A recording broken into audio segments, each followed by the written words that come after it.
राम जन्मभूमि मंदिर आंदोलन 1980 के दशक में हिंदुत्ववादी ताकतों के गठबंधन द्वारा शुरू किया गया, जिसमें राष्ट्रीय स्वयंसेवक संघ या आरएसएस, भारतीय जनता पार्टी और विश्व हिंदू परिषद शामिल हैं।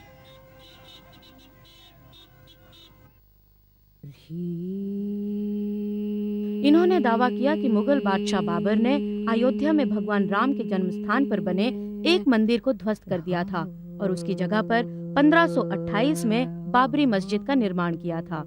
गठबंधन ने ठीक उसी जगह पर राम मंदिर बनाने की मांग की। 23 दिसंबर 49 को सवेरे सवेरे पहुंचे ब्रह्मचारी जी, बड़ा ये हो गया और वहाँ तो मूर्ति रख दी मस्जिद में लोगों ने। मैं इन्हीं गाड़ी से चला गया मस्जिद में। उस समय लगभग 50, ज़्यादा नहीं थे, 50 से 2-4 कम ही रहे होंगे, साधु थे जो ढोल लिए सीताराम सीताराम कर रहे थे और मूर्ति रखी हुई थी।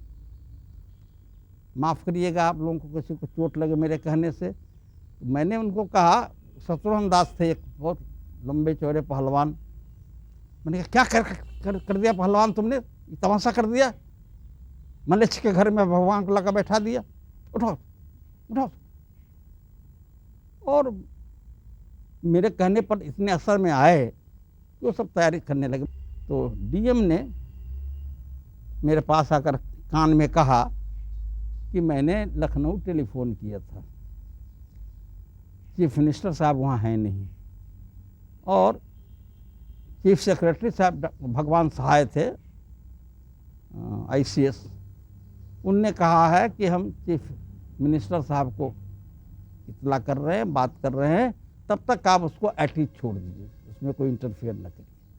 अगर उस समय मूर्ति हटा दी गई होती सब मामला खत्म होता, कोई बात नहीं। जानबूझ करके धोखा दिया।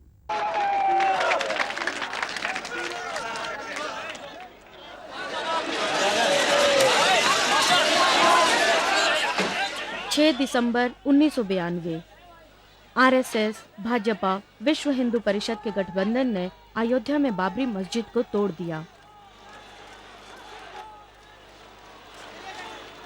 नहीं, 6 दिसंबर 1992 के दिन हमारी उम्र तकरीबन 13 या 14 वर्ष की रही होगी। बाहर से आए हुए कुछ लोग जो नारे वगैरह लगा रहे थे और रामलला हम आए हैं, मंदिर यहीं बनाएंगे, इस तरीके के नारे लगा रहे थे। उन्हीं के आह्वान पर हम लोग घटनास्थल तक गए और देखा कि लोग उस ढांचे पर चढ़कर तोड़फोड़ कर रहे हैं। हम लोग भी उत्साह में उस ढांचे के करीब तक गए और उसको गिरते हुए अपनी आंखों से देखा। और उसके बाद शाम को दंगे का भी कुछ दृश्य देखा जो पूरी तरह से तो नहीं याद है अब, लेकिन देखकर ये लगता था कि शायद कुछ बहुत गलत हो रहा है अयोध्या में।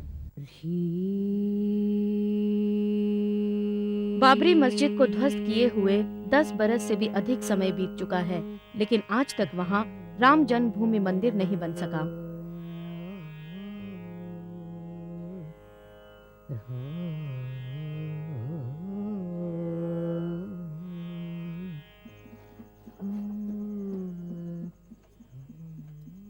अयोध्या में जितने भी मंदिर बने हुए हैं, कोई मंदिर 500 साल पुराना नहीं है, सब 300, 350, 400 साल के अंदर ही सारे मंदिर बने हुए।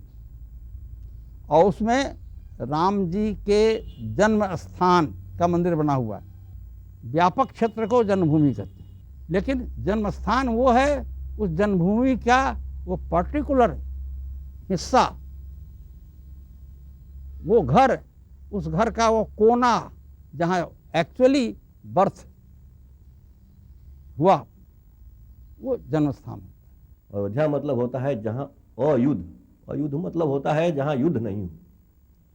अयोध्या युद्ध का केंद्र नहीं है, लेकिन यहाँ युद्ध का केंद्र बना दिया गया। रामानंद का नाम सुना होगा आपने, जो इस सेक्ट के फाउंडर मोस्ट, तो उन लोगों ने तय किया कि ये जगह अयोध्या है, ये राम जी की जन्मभूमि है। जो तरीका, जो मेथड रहा हो तय करने का, ये जन्म स्थान होगा।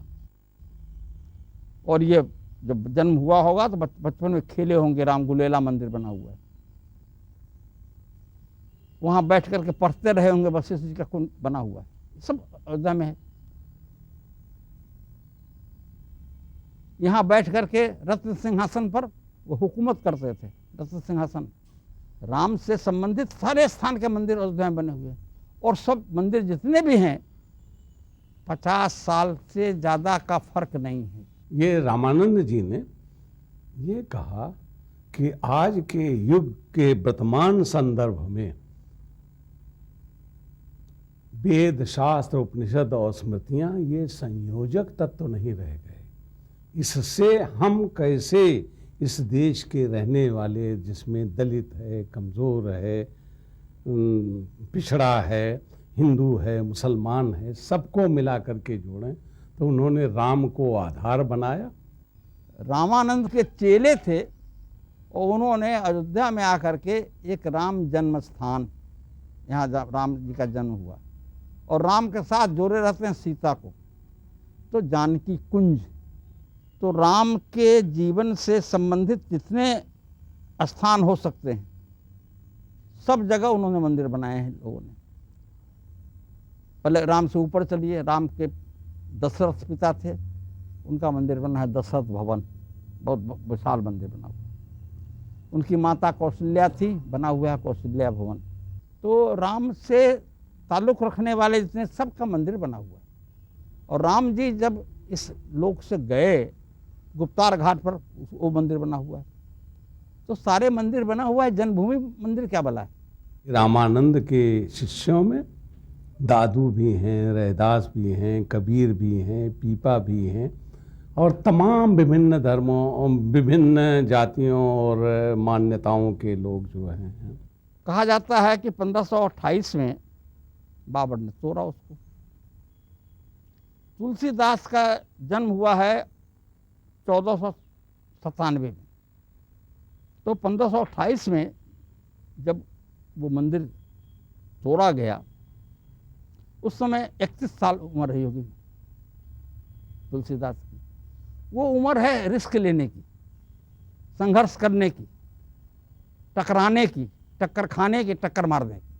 ये तो आंतर में लड़ते रहे हैं, आंतरिक लड़ाई लड़ते रहे हैं। शैव वैष्णवों का हमेशा युद्ध हुआ है अखाड़ों से, इसलिए अखाड़ों का निर्माण शैवों में हुआ। और जब वो लोग मौजूद पड़े, अखाड़ा बना करके शैवों के वैष्णवों के मारने में सफल रहे, तो फिर वैष्णव बालानंदाचार्य जी ने फिर अखाड़ा बनाया। तो दोनों तरफ जो है मारकाट होता था। धीरे धीरे आदमी में चेतना, लोगों में चेतना जागृत हुई, और कुछ संत ऐसे हुए, तुलसीदास जैसे संत हुए, कहा कि नहीं, सबको मिल के रहना चाहिए। जहाँ दिगंबर अखाड़ा है, उस मंदिर में एक डॉक्यूमेंट है कि मुगलों ने 500 बीघा जमीन ठाकुर के भोग राग आरती के लिए दी थी, और ये वही जगह थी जहाँ तुलसीदास ने रामायण लिखना आरंभ किया था। तुलसीदास उस समय जब मंदिर तोड़ा गया, तो रहे होंगे वहाँ ना, कुछ वेदना, कुछ तकलीफ, कुछ जाहिर की होगी। उन्होंने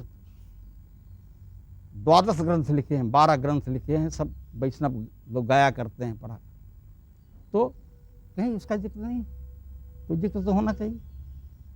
और छोड़िए तोड़ने की बात, पहले मंदिर बनने की बात आनी चाहिए सबसे पहले। किसी किताब में जिक्र होना चाहिए उस मंदिर का। बहुत पुरानी बात नहीं हुई। मांग क खाइबो मसीत में सोइबो, ये तुलसीदास ही तो कहते हैं। तो इसलिए मसीत जब का नाम लेते हैं, मस्जिद का नाम लेते हैं, तो उनके मन में कोई द्वेष या कटुता नहीं है। एक राम का मंदिर, राम का सबसे बड़ी पहचान यह है कि 2 हाथ उनके होते हैं, धनुष बाण उनके होते हैं। ये इस रूप में जहाँ पूजा होती है, वहाँ सुबह और शाम में जो प्रार्थना होती है मंदिर में, सुबह होती है भय प्रकट कृपाला दीन दयाला कौशल्या हितकारी, और शाम में श्री रामचंद्र कृपाल भजवन। ये दोनों प्रार्थना बनाई हुई है तुलसीदास की। श्री रामचंद्र कृपाल भजवन ये प्रार्थना बनी है विनय पत्रिका में, तुलसीदास की लिखी हुई किताब। और भय प्रकट कृपाला दीन दयाला ये प्रार्थना लिखी है रामचरितमानस में, रामायण में, तुलसीदास की लिखी। इसके पहले क्या प्रार्थना करते थे भाई? सब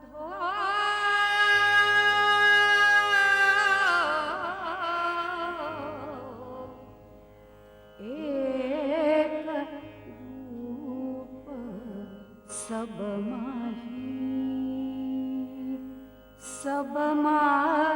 भगवान राम के समय कोई हिंदू नहीं था। भगवान अभी 5000 वर्ष पहले भगवान के समय कोई हिंदू मुसलमान नहीं था। ये लोग बकवास बना के गए हैं। ये तो अंग्रेज लोग हिंदू और मुस्लिम बना के गए हैं। ईस्ट इंडिया कंपनी जब हिंदुस्तान आई तो उसने इस मसले को उभारा कि अयोध्या में राम जन्मभूमि है, बस सिर्फ इतना है।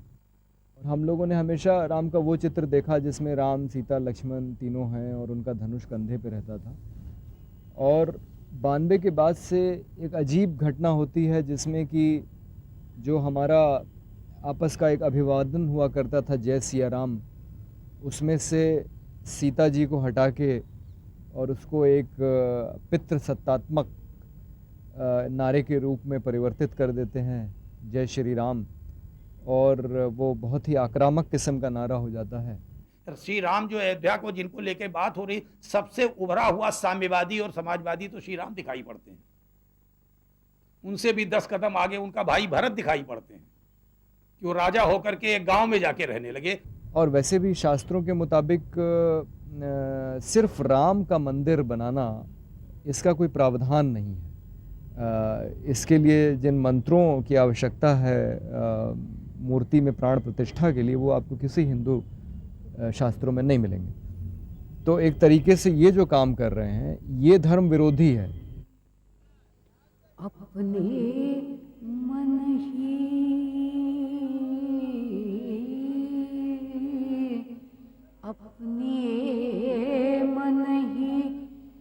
विचार के देखो,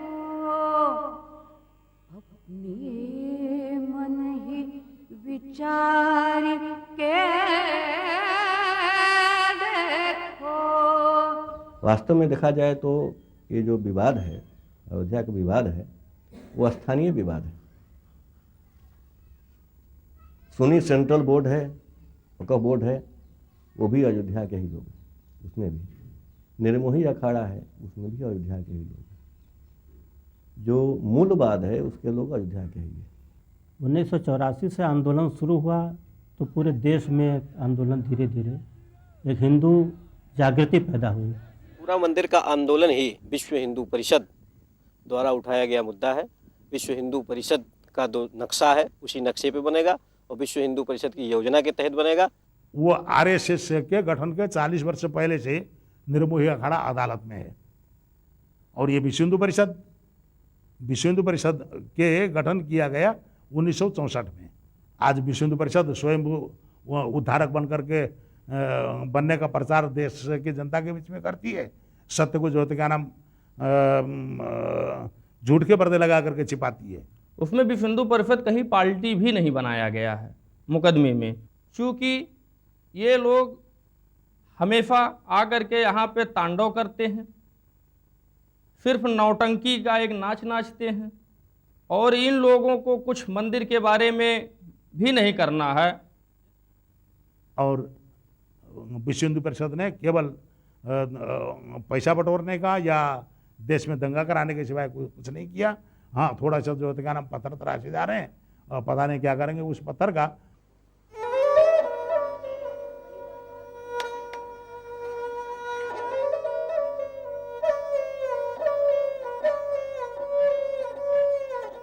आज की अयोध्या हिंदुओं और मुसलमानों के बीच विवाद का प्रतीक बन गई है, लेकिन सच्चाई ये है कि अयोध्या में दोनों समुदायों के बीच सदियों से चली आ रही मेलजोल की पुरानी परंपरा आज भी जीवित है।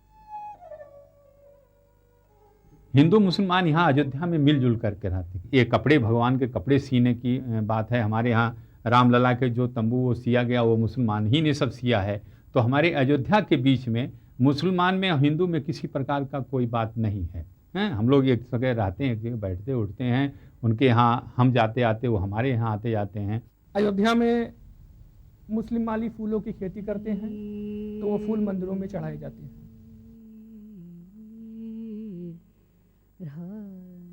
हमारा नाम अनीस मोहम्मद है।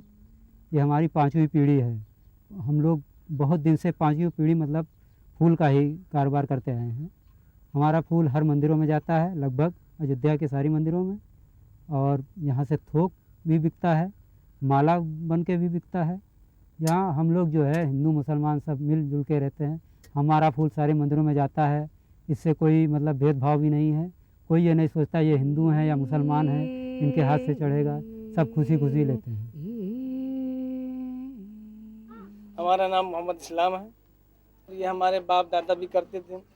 तकरीबन ये 50 साल से हो रहा है, और जो भी खड़ाऊ तैयार होता है मंदिरों में जाता है, और दूर दूर जाता है, बनारस है, इलाहाबाद है, हर जगह ये जाता है।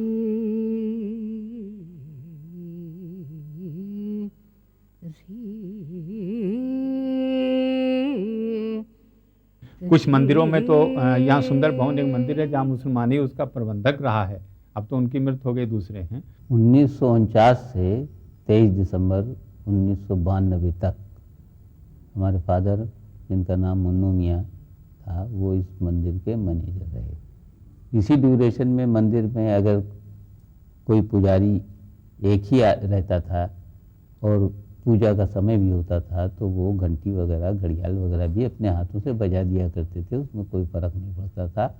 बिल्कुल एकदम अपना घरेलू मंदिर समझ के उन्होंने इसमें अपना पूरा योगदान दिया। अयोध्या में सिख समुदाय के बमुश्किल 3-4 परिवार हैं, लेकिन अयोध्या की धर्मनिरपेक्ष जनता ने सिख जाति के व्यक्ति को अपना अध्यक्ष चुना। क्योंकि हमारी मेले में हमारा उत्तरदायित्व बहुत बढ़ जाता है, तो और कोई यहाँ की आमदनी विशेष नहीं है, धार्मिक नगरी है, तो राज्य वित्त के हमारे धन जो हैं वो सरकार से हमें अधिक मिलना चाहिए, क्योंकि यहाँ पर कर्मचारियों का वेतन लगभग 12 महीने का बाकी है। यहाँ तक कि मुसलमानों के जो अजमेर शरीफ में चिश्ती साहब का दरगाह है, वहाँ पर मैं 11 नवंबर को गया था, दिल्ली जब गया, और वहाँ लोगों ने बड़ा ही सम्मान किया, और वहाँ जा कर के मैंने अजमेर शरीफ में और चद्दर चढ़ाया। यहाँ एक हजरत इब्राहिम शाह की मजार है, शीश पैगंबर साहब की कब्र यहीं पर है, मजार यहीं पर है। वहाँ लगने वाले मेलों में और वैसे भी आए दिन हिंदुओं की संख्या ज़्यादा है बजाय मुस्लिमों की।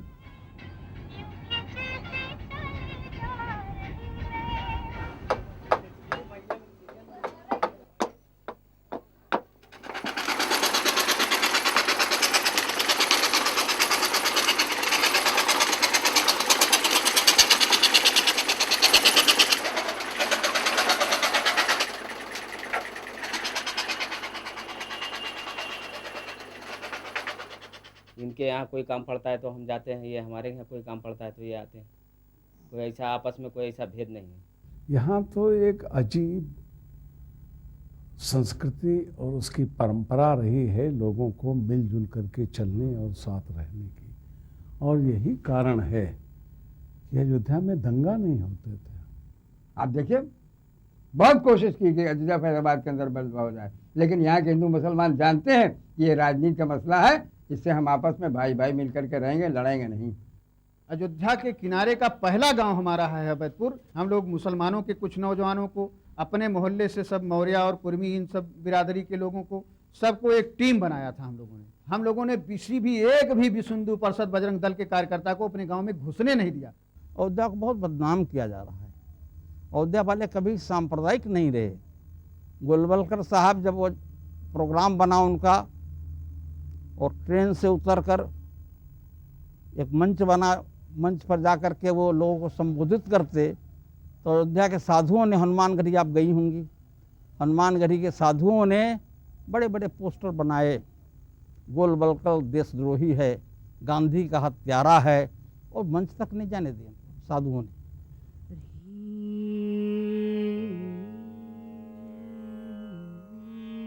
1992 में बाबरी मस्जिद तोड़ दिए जाने के बाद से अयोध्या की आर्थिक स्थिति बुरी तरह से पिछड़ गई है।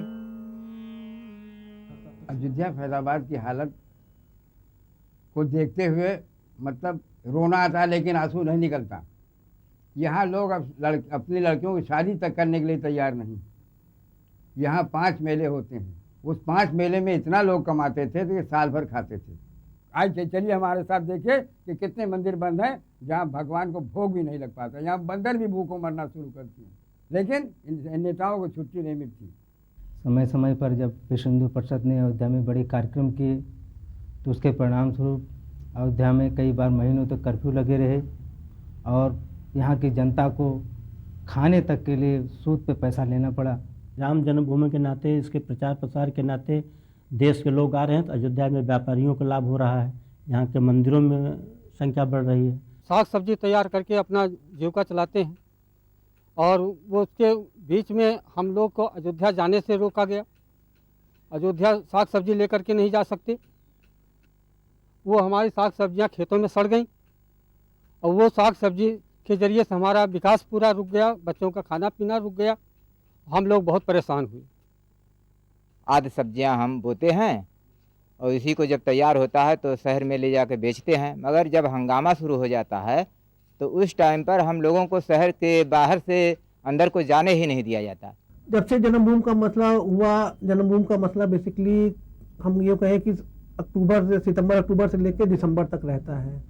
उस दरमियान जैसे कार्तिक पूर्णिमा का स्नान हुआ या रामनवमी हुआ, उसी समय से जन्मभूमि का मसला भी यहाँ पर शुरू होता रहा। और बीजों का जो बीज एक सीजनल चीज है, उन्हीं दिनों में यहाँ कर्फ्यू लगने लगा। कर्फ्यू की वजह से सारी दिक्कतों से सारे व्यापारी यहाँ पर आना बंद कर दिया। यहाँ का जो शूज़ का बिजनेस है वो आगरा और कानपुर के बाद बहुत अच्छा डेवलपमेंट यहाँ था, लेकिन जब से ये मुद्दा शुरू हुआ है वहाँ से यहाँ का बिजनेस जो है बहुत डाउनफॉल पे आ गया है। जो इससे ताल्लुक़ रखते हैं और इससे जुड़े हुए हैं और रोटी रोज़ी के लिए, महंगाई के लिए वो बिल्कुल तरस जाते हैं, रोटी रोटी को मोहताज हो जाते हैं। लेकिन अब फैजाबाद और अयोध्या के व्यापारियों को बाहर का कोई भी व्यापारी इनको उधार माल देने को तैयार नहीं है। इसलिए नहीं तैयार होता कि उसकी जो पूंजी है, जो उसका पैसा है, वो उसके पास रिटर्न नहीं हो पाता। क्योंकि यहाँ के व्यापारी बनारस से, मथुरा से, चूँकि यहाँ से उधार लेकर आता है और 1 महीने नहीं देने पर, 2 महीने पर उसका पैसा नहीं लौटाने पर ब्याज चढ़ने लगता है। और इस आंदोलन से तकरीबन कई व्यापारी यहाँ पर कर्जदार हो गए, फुटपाथ की कार पे आ गए।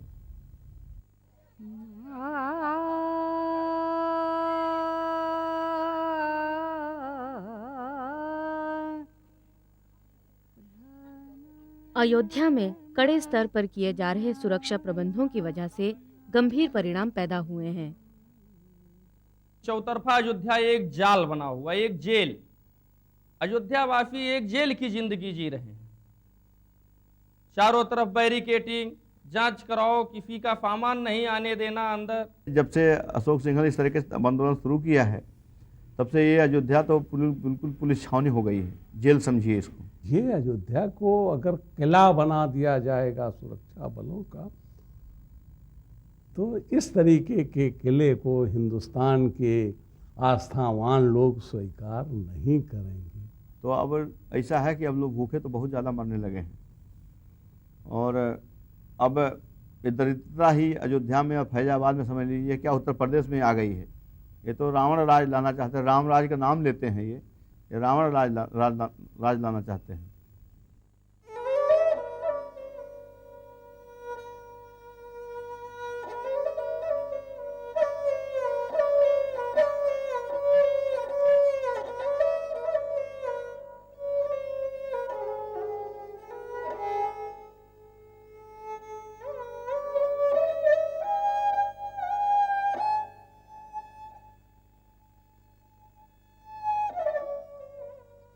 इस 10 साल के अंदर में अयोध्या का निर्माण तो नहीं किया गया, बल्कि इसके वातावरण को दूषित किया गया, मठ मंदिरों को ध्वस्त किया गया।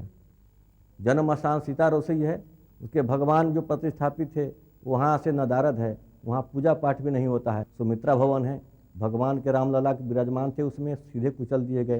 वो लोग गिरा करके उसी में भगवान को कुचल दिए, ध्वस्त कर दिए। अयोध्यावासी उसे भयावह घटना के रूप में हम देखते हैं। और जब वहाँ पहुँचता है कोई भी अयोध्यावासी, तो जब वर्तमान सीन वहाँ के दृश्य देखता है तो रो पड़ता है, उसे आँख से आंसू आने लगते हैं।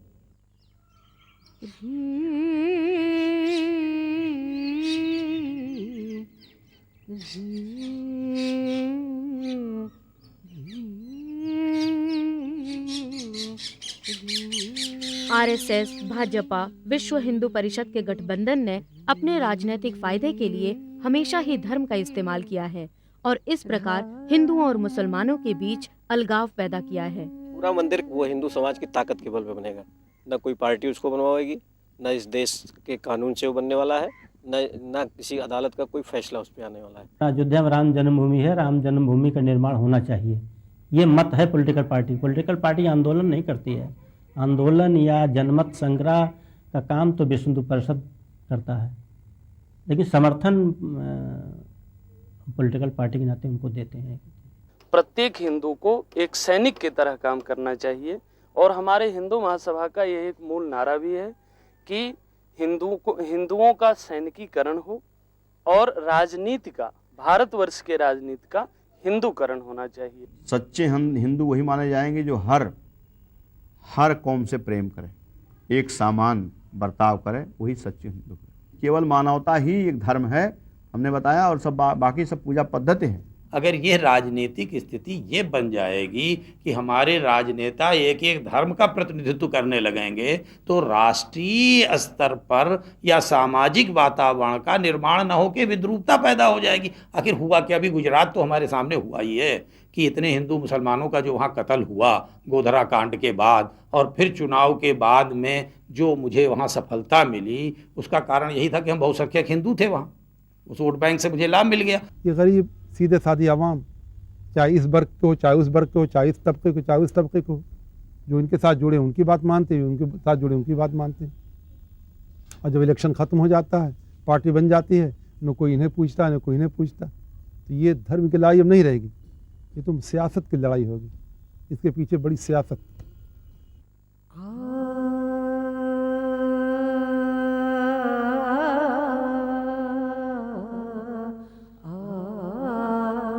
विश्व हिंदू परिषद का कहना है कि राम जन्मभूमि मामले में धर्म संसद का निर्णय महत्वपूर्ण होगा। पूरा मंदिर का आंदोलन ही संत समाज के ही नेतृत्व में चल रहा है। विश्व हिंदू परिषद का जो भी निर्णय होता है, धर्म संसद बैठती है, पूज्य संतों का ही निर्णय होता है। जो पूज्य संत हमको आदेश देते हैं, विश्व हिंदू परिषद बजरंग दल के लोग वही करते हैं। ये धर्म संसद तो खाली वामदेव जाबाली वशिष्ठ जिसके अध्यक्ष हैं महर्षि लोग, वो धर्म संसद है। ये तो ठग लोगों की धर्म संसद है। ये धर्म संसद कहाँ है?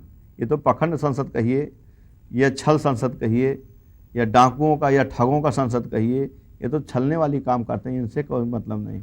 इसके लिए सबसे आसान तरीका है, ये लोग सोचते हैं कि मंदिर मस्जिद की लड़ाई में इनको बांध दो, और ये पूरा का पूरा जो सिद्धांत ले रहे हैं वो नीत्शे ने जो है मनु से सिद्धांत लिया और नीत्शे हिटलर से लिया। और हिटलर को मानने वाले गुरु गोलवलकर साहब, उनको आज़ादी से पसंद नहीं है, उनको जो है हिटलर बहुत अच्छा लगता है। कि अभी देखिए गुजरात में इन्होंने दिखाया, एक कार्ड खेला उन्होंने, और जो खून खराबा हुआ वो तो हृदय विदारक देखने पर आदमी नहीं देख सकता, क्योंकि यहाँ तक कि बहनों को, माँ को पेट चीर कर बच्चा निकाला गया, उसको उनके सामने हलाल किया गया। ये सब आदमी हिंदू नहीं कर सकता है या मनुष्य नहीं कर सकता है। ये राम मंदिर जिस दिन बन जाएगा उस दिन भी हिंदू परिषद का रोटी छीन जाएगा, और ये लोग न बनने देंगे न बनने देना चाहते हैं। तो ये तो कुटिल हथकंडे अगर राज्य सत्ता अपनाती रही, राज्य सत्ता पाने और संरक्षित रखने के लिए, तो समाज तो विकसित नहीं हो पाएगा, धर्म स्थापित नहीं हो पाएगा, तब तो अधर्म ही स्थापित होगा। सत्ता मेरे पक्ष में हो, यही तो दुराग्रह है, इसी पर तो महाभारत की कथा है। मन ही विचार के देखो और दूसरो नहीं,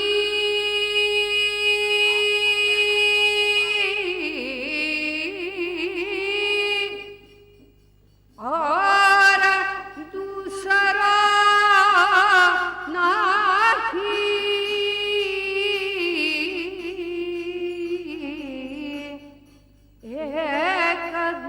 हिंदू और मुसलमान दो ऐसी जाति है कि जब तक ये आतंकवाद को नहीं छोड़ते तब तक एक साथ रहने की बात, और आज के पहले जो लोग कह रहे हैं कि मिलजुल करके रहते थे, इस बात को कभी स्वीकार नहीं किया जा सकता था।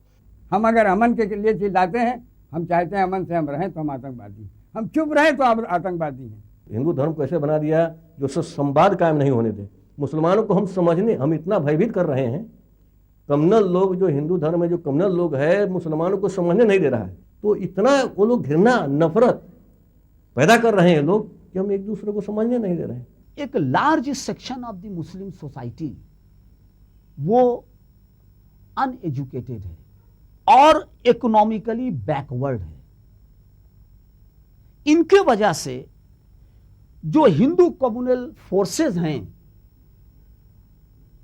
इनके कारनामों की वजह से ये प्रतिक्रियावादी हो जाती है और यही ये फोर्सेस चाहती हैं कि उनके एक्शन में मुस्लिम रिएक्शनरी हो जाए। तो अगर मुस्लिम समाज रिएक्शनरी होगा तो इससे हिंदू समाज के जो प्रोग्रेसिव लोग हैं उनको भी परेशानी का सामना करना पड़ेगा, मुस्लिम समाज के जो प्रोग्रेसिव लोग हैं उनको भी परेशानी का सामना करना पड़ेगा। राम जन्मभूमि यीशु के नाम पर संविधान को अपने हाथ में लेने वाला या कश्मीर मसला के नाम पर संविधान को अपने हाथ में लेने वाला, कानून को अपने हाथ में लेने वाला, दोनों ही को एक ही नज़रिया से हमें देखना पड़ेगा। और सिमी को हम यदि आतंकवादी मानते हैं तो हमें बीएचपी और बजरंग दल के लोगों को भी आतंकवादी मानना पड़ेगा, क्योंकि कानून को हाथ में वो भी ले रहा है और ये भी ले रहा है कि जितनी हिंदू कम्युनलिज्म और हिंदू कम्युनल लीडरशिप उसके लिए जिम्मेदार है, उससे कहीं ज़्यादा मुस्लिम कम्युनल लीडरशिप उसके लिए जिम्मेदार है। मेरा व्यू ये है कि अगर साहबानों के केस को मुस्लिम लीडरशिप ने कम्युनलाइज नहीं किया होता तो शायद बाबरी मस्जिद का ये विध्वंस नहीं होता। मुझे एक सेमिनार में एक नौजवान था, उसने पूछा कि यही सवाल पूछा कि आप लोग मुस्लिम फंडामेंटलिस्ट के खिलाफ नहीं बोलते हैं। मैंने कहा इसमें 1% सच्चाई है और वो इसलिए है क्योंकि जो बहुमत की सांप्रदायिकता होती है वो ज़्यादा ख़तरनाक होती है और हम लोग हमेशा किसी ऐसे मौके पे एंट्री लेते हैं जब वॉर लाइक सिचुएशन होती है, जिसमें हमें किसी न किसी रूप में जो मारा जा रहा है उसकी रक्षा करनी है, उसके साथ बोलना है। न तो अफोक सिंघल पुजारी हैं न फहाबुद्दीन नवाजी हैं।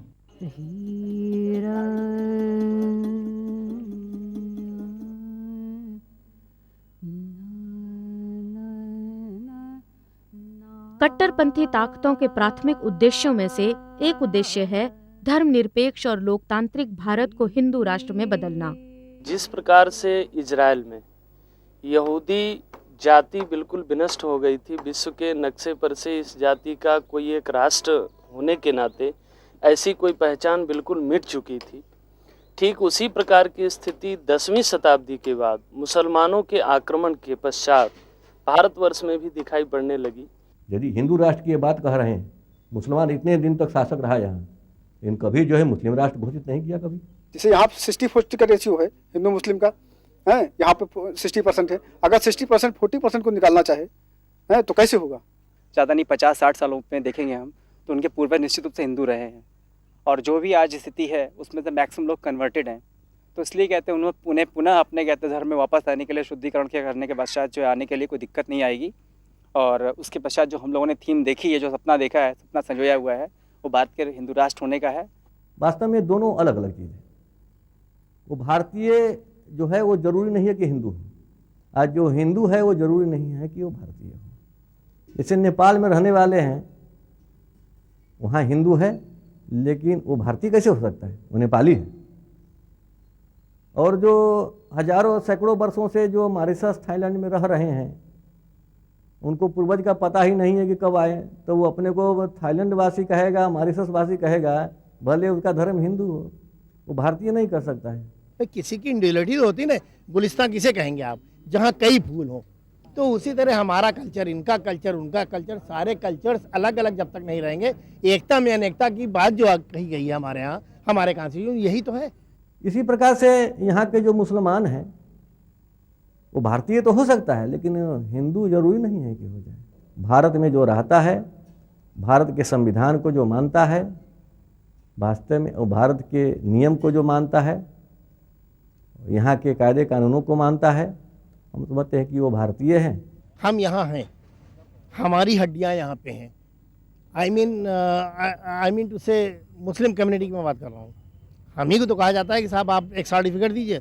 सर्टिफिकेट मांग कौन रहा है? वो लोग मांग रहे हैं हमसे कि आप हमको प्रमाण पत्र दीजिए जो कल तक अंग्रेजों की गुलामी कर रहे थे, जिन्होंने गांधी जी को गोली मार दी, वो हमसे सर्टिफिकेट मांग रहे हैं। हिंदू राष्ट्र से मुसलमान को जितना खतरा है, हम समझते हैं कि उतना हिंदुओं में जो जन सामान्य है, जिसकी प्रतिशत लगभग 80 है, उनको ज़्यादा खतरा है। और जब भी पौराणिक आधार पर हम व्यवस्था लागू करने का प्रयास करेंगे तो निश्चित है कि अब लोगों में चेतना जागृत हुई है, तो जन सामान्य एक उपद्रवकारी रूप धारण कर सकता है। हिंदू राष्ट्र नेपाल है और मैं वहाँ के पास का ही रहने वाला हूँ। वहाँ के एटमॉस्फेयर, वहाँ के जो वातावरण है, हम आजकल इस समय वर्तमान समय में तो उस परिदृश्य में मैं स्पष्ट कह सकता हूँ कि वहाँ लगभग 70% लोग माओवादियों के साथ में हैं।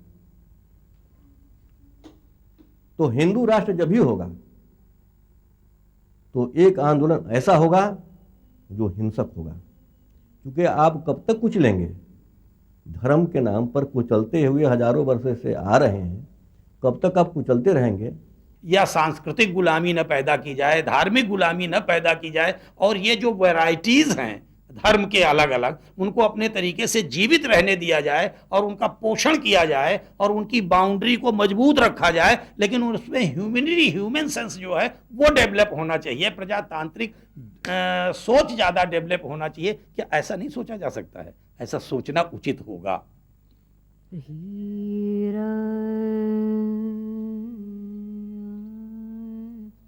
हिंदुत्ववादी ताकतों के लिए इतिहास विशेष बहस का क्षेत्र रहा है। उनका कहना है कि कई सदियों तक मुसलमान शासकों ने हिंदुत्ववाद और उसकी संस्कृति को कुचलने का प्रयास किया है। जब भी कोई देश स्वतंत्र होता है तो जो गुलामी के चिन्ह होते हैं, गुलामी के चिन्ह देश में रहने वाले लोगों को स्वतंत्रता के बाद कचोटते रहते हैं। उन गुलामी के चिन्हों को मिटाए जाने की बात है। देखिए, आम तरीके से एक झूठा इतिहास, एक रचना ये लोग करते हैं कि मुसलमानों ने तलवार के बल पर जो है यहाँ इस्लाम धर्म फैलाया। वास्तव में तलवार के बल पर कोई धर्म जो है दुनिया में नहीं फैल सकता है। वास्तव में इस्लाम धर्म जो है वो दास प्रथा के विरोधी था, जमींदारी प्रथा के, सामंती प्रथा के विरोधी था, जहाँ भेदभाव नहीं था। उनकी अच्छाई की बात हम कहते नहीं हैं।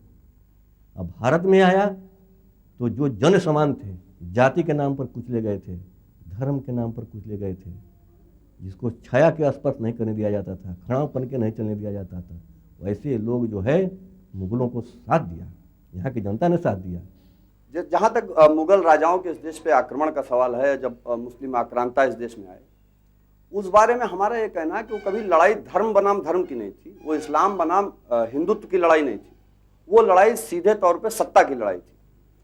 बाबर, जिसके नाम पर आज इस देश में इतना हंगामा मचा हुआ है, वो बाबर जब हिंदुस्तान में आया तो उसने किससे लड़ाई लड़ी?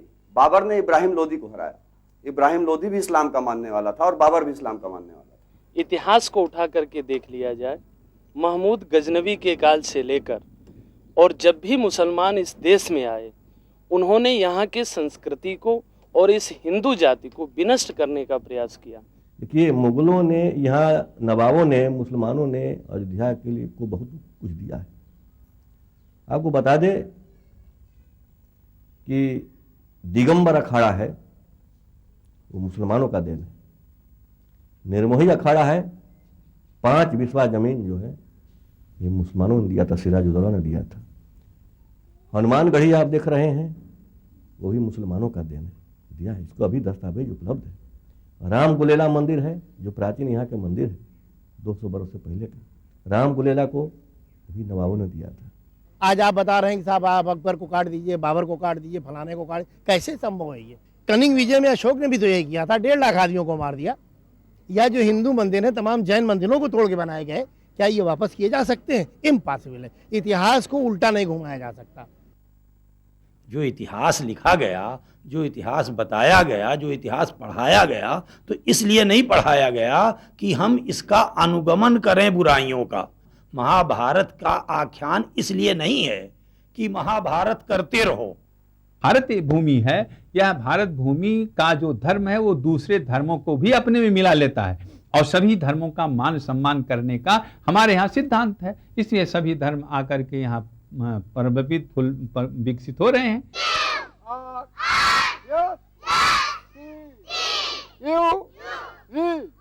W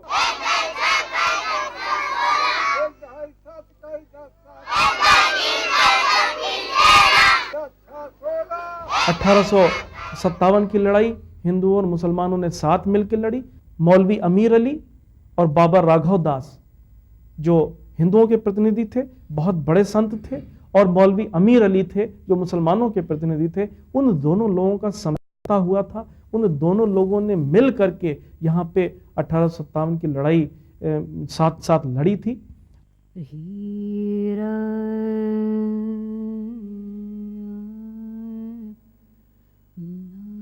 हम लोग बाबर के वक्त में इस्लाम कबूल किया हम लोगों ने, और मुस्लिम राजपूत कहलाए। और मेरे करीब आज से 600 बरस पहले ये गेट बना है बाबर के वक्त में। और आज भी जब कोई पंडित जो है कहीं पूजा होती है, कोई मकान बनता है, तो उसमें यहाँ से मिट्टी मंगवाई जाती है, तब पूजा मुकम्मल होती है।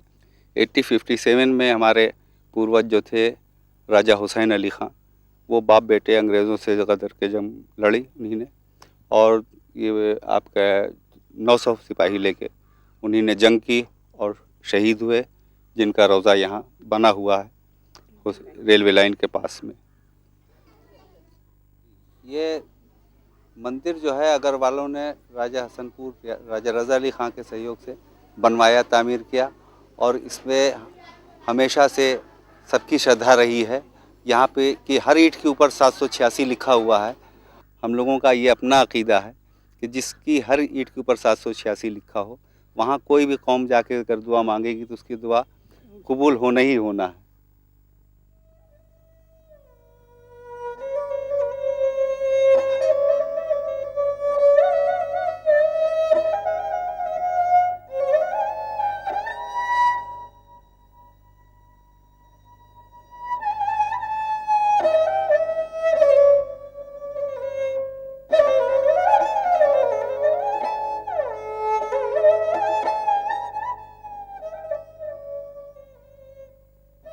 पिछले कुछ बरसों से विश्व हिंदू परिषद त्रिशूल दीक्षा कार्यक्रम के अंतर्गत लोगों को त्रिशूल बांट रही है। अभी इसे मार सकने का जहाँ तक प्रश्न है, जो ये हम त्रिशूल बांट रहे हैं इससे तो नहीं मार सकते, लेकिन त्रिशूल से मारा तो जा ही सकता है, क्योंकि सारे देवी देवताओं का अस्त्र त्रिशूल रहा है, गदा रहा है, तलवार रही है।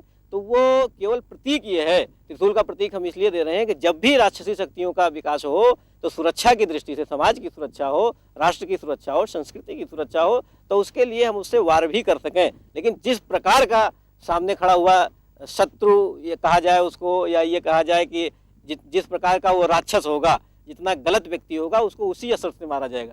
हम लोगों ने पिछले दिनों इनके त्रिशूल दीक्षा कार्यक्रम के जवाब में गीता वितरण का कार्य किया था। गीता वितरण अभियान में हमने विनोबा भावे का गीता प्रवचन बांटा था आम जनता के बीच में। उधर त्रिशूल हमारे भगवान शंकर जी का एक अस्त्र है, माँ दुर्गा का अस्त्र है।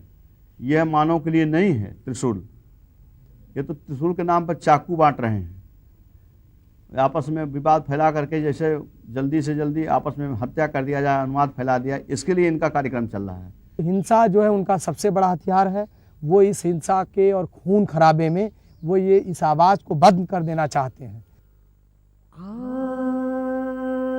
राम जन्मभूमि मुद्दे पर अपने उद्देश्यों का प्रचार प्रसार करने के लिए विश्व हिंदू परिषद ने एक कमेटी का गठन किया है। राम मंदिर के मुद्दे पर एक उच्चाधिकार समिति बना दी गई है। उच्चाधिकार समिति पूज्य महंत अवैधनाथ जी के नेतृत्व में। तो ये उच्चाधिकार समिति अब निर्णय करेगी इस आंदोलन को किस रूप में चलाया जाए। अवैधनाथ उसके अध्यक्ष हुए। अवैधनाथ से क्या मतलब राम मंदिर से? हिंदुओं में हजारों सेक्ट हैं, सैकड़ों नहीं, हजारों सेक्ट हैं, एक दूसरे के खिलाफ हैं। उन्हीं में से एक गोरखपंथी हैं जिसको कनफटा कहते हैं।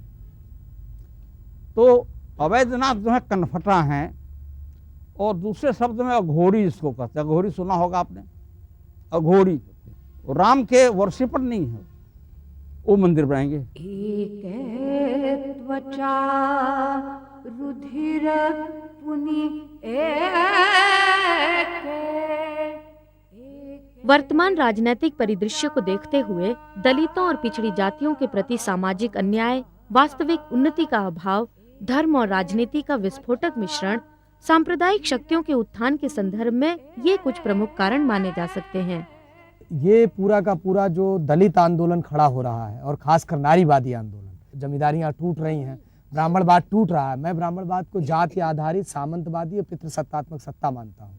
इसलिए हम आज देखते हैं कि जितना भी हिंदू धर्म में, सनातन धर्म में ये उपकार किया है इस धर्म ने, तो सामंतों को उपकार किया है, पूंजीपतियों को उपकार किया है, गरीब को तो और कुचल दिया। जैसे सनातन धर्म में वर्णाश्रम व्यवस्था है, जातीय व्यवस्था है, लेकिन आज भी आप देख लीजिए पूंजी किसके पास?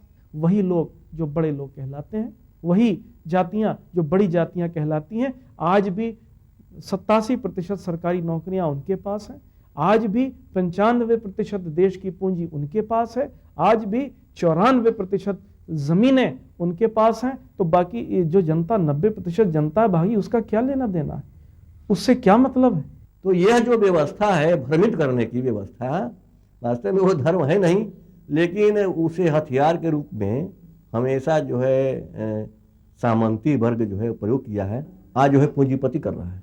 और इसके नाम पर जितने भी दंगे हो रहे हैं, कार्यक्रम हो रहे हैं, तो पूंजीपतियों का बहुत बड़ा हाथ है।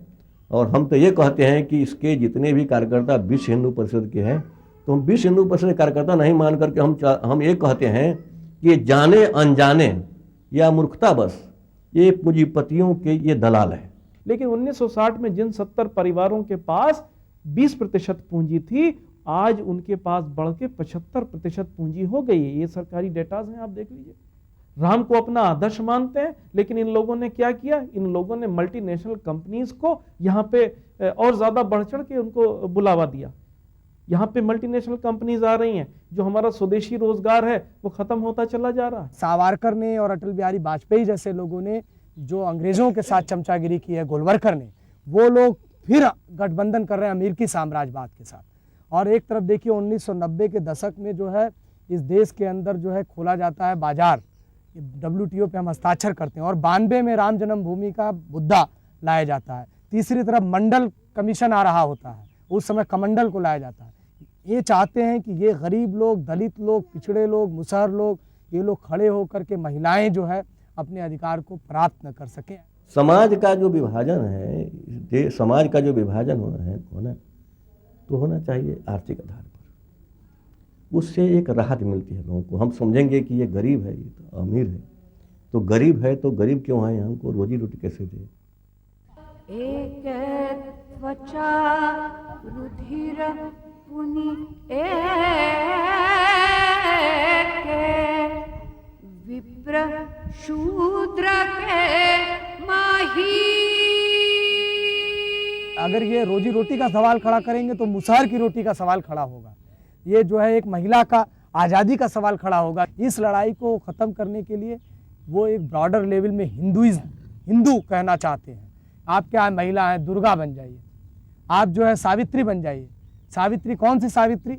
वो सावित्री जो कि उसका पति मर गया तो वहाँ बैठे रहिए, वो कीजिए, वो पुरुष को जो है मतलब सहलाते रहिए, ये ब्राह्मणवाद है। हमारी सावित्रीबाई फुले दलित आंदोलन में है, जो पुरुष के साथ कंधा से कंधा मिला के लड़ी, परंतु वो जो है कहती है कि पुरुष की हम चाकरी नहीं करेंगे, इस ब्राह्मणवाद को नहीं मानेंगे, हम पढ़ेंगे, हम लिखेंगे, हमको भी अधिकार चाहिए, हमको जो है इस पूरे फसाद में नहीं फंसना है। दलित सीधा सीधा कहता है मंदिर सवाल से हमको क्या लेना। देखिए ऐसा है कि दलित तो वो न हिंदू लगता है न मुसलमान लगता है, उसकी कहीं वक़्त नहीं है, दलित की किसी धर्म में इसकी वक़्त नहीं है। जैसे दलित वर्ग है, पिछड़ा वर्ग है, अपने को हिंदू से नहीं जोड़ रहा है। उनका दलित और पिछड़ों का कहना है कि जिसे हिंदू शब्द से, सनातन धर्म शब्द से जो मलाई खाया है उसका उपयोग किया, उसके नाम पर जो हमेशा हजारों वर्षों से खाता आया है, मलाई खाता आया है, वो लोग जो है अपना उपयोग करें। हमारा इससे क्या लाभ मिला? हमें तो छाछ भी नहीं मिला, मलाई की बात क्या। पर अहमदाबाद मैंने वहाँ देख के सर्वे करके आया, वहाँ पर भी, वहाँ पर अब एक नई बात आई है कि गरीब मुस्लिम ही लड़ रहा है या गरीब हिंदू ही मुसलमानों को मारा। एक बड़ी हंसी की बात है, यानी कि जो जिस दलित की इज्जत नहीं है धर्म में, वहाँ पर वही गरीब दलित लोगों ने मारा मुसलमान को, जो एक ही भाई है, रिश्ता है। अगर देखा जाए पिछला इतिहास मध्यकालीन का, तो वो हम ही हैं जो हम वो हैं। बड़े जात के लोग दबंग हैं, अभी एकता नहीं बना है, वो सब दबंगई करते हैं, हर जगह जब दबंगई करते हैं। हम लोग तो दबे ही है, पहले से दबाए गए, खाली राज मिला है नाम का कि भारत आज़ाद हो गई, लेकिन आज़ादी मिली कहाँ। किसी के मकान नहीं, तो किसी के बच्चे के कपड़ा नहीं, तो किसी के रहने की जगह नहीं, किसी को झोपड़ी भी नहीं है। तो ये सब से हमसे ज़रूरत हम लोग की क्या है, मस्जिद से और मंदिर से हमसे वास्ता नहीं।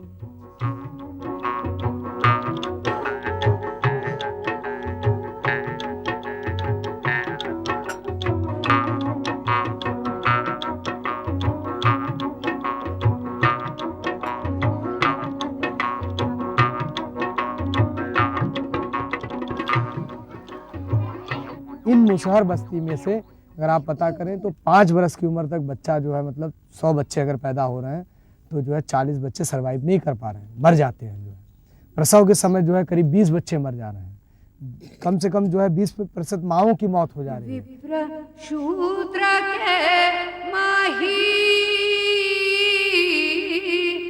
विप्र शूद्र के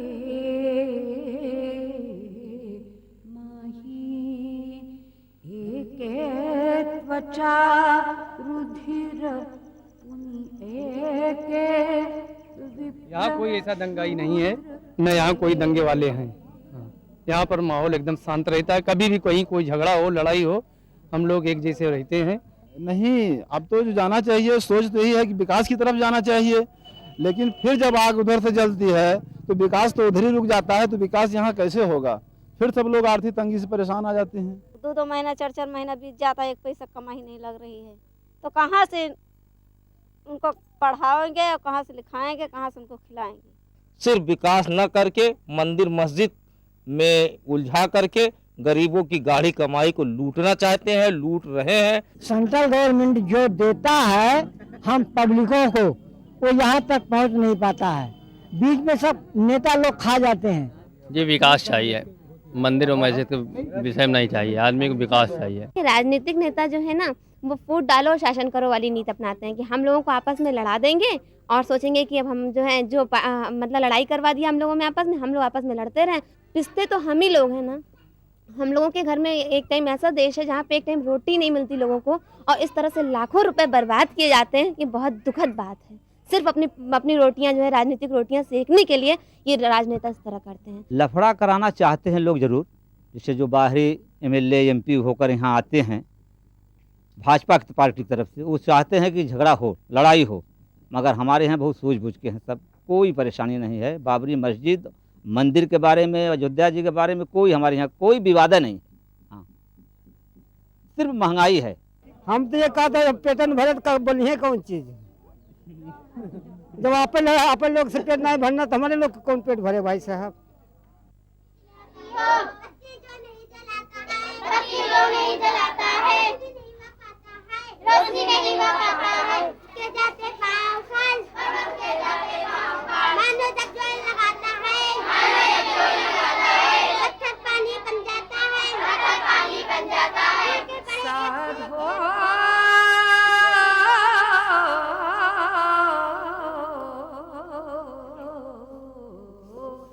एक रूप सब माही, साधो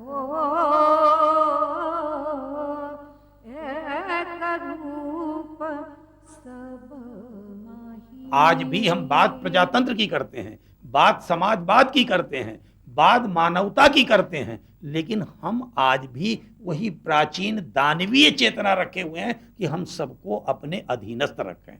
वो मंदिर बने या मस्जिद बने उसमें कोई फ़र्क है नहीं, पूजा दोनों जगह होती है, उसमें नमाज पढ़ी जाती है, उसमें भी पूजा इबादतें होती है। लेकिन जहाँ हमारे राम जी का जन्म हुआ है वो स्थान तो हम लोग को मिलना ही चाहिए। जो राम जन्मभूमि या मंदिर के नाम से जितनी ज़मीन अधिग्रहित की गई है, वो ज़मीन अगर गरीबों को, जिनके पास ज़मीन नहीं है मकान बनाने के लिए भी, अगर वो ज़मीन उन लोगों को आवंटित कर दी जाए जो गरीब हैं बेचारे। दुनिया समाप्त रहा है, दुनिया आराम से खाए कमाए और लड़ाई झगड़ा के कोनो फायदा ना है। इसमें मंदिर और मस्जिद को न बनाकर कोई इस ढंग से राष्ट्रीय पार्क बनाया जाए। भारतवर्ष जो है एक धर्मनिरपेक्ष देश है, यहाँ हर धर्म के मानने वाले लोग हैं। यदि राम जन्मभूमि पर मंदिर बन रहा है तो बगल में अगर मुसलमानों का भी एक धर्म है, संप्रदाय है, तो उनके लिए मस्जिद की व्यवस्था की जाए। न तो ये मुद्दा तो कुछ नहीं है, हमारे हिंदू भाई या मुस्लिम भाई हम लोग तो आपस में कितने साल से रह रहे थे। इन लोगों ने ही हम लोग को तोड़ के हम लोग को 2 भागों में बंटवाया, फिर भी इन लोग को चैन नहीं है। सब बहुत दुख होता है। न्यायालय द्वारा जो भी निर्णय हो वही मंदिर बने।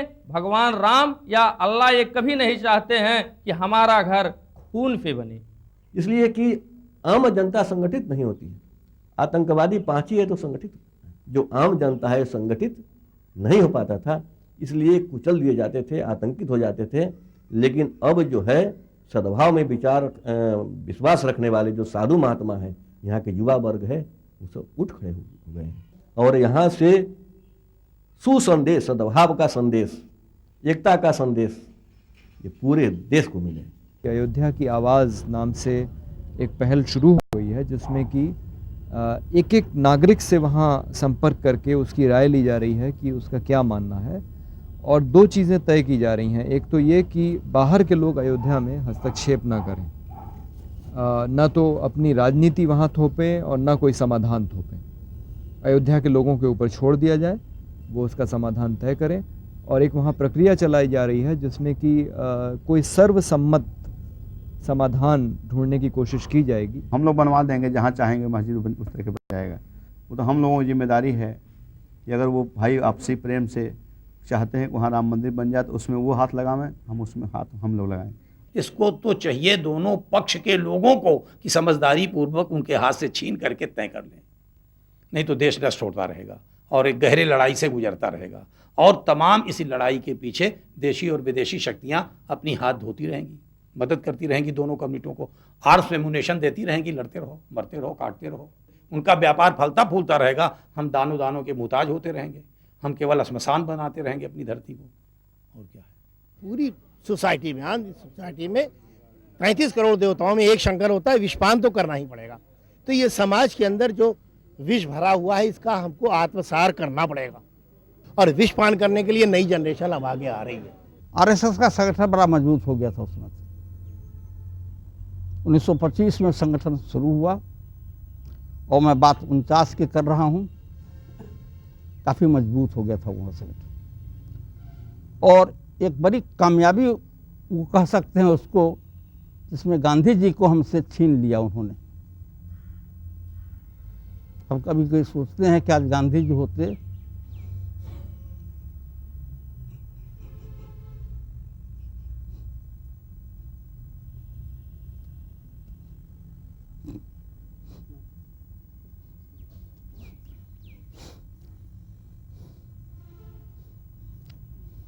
आज गांधी जी होते तो क्या करते, क्या सोचते।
सब मा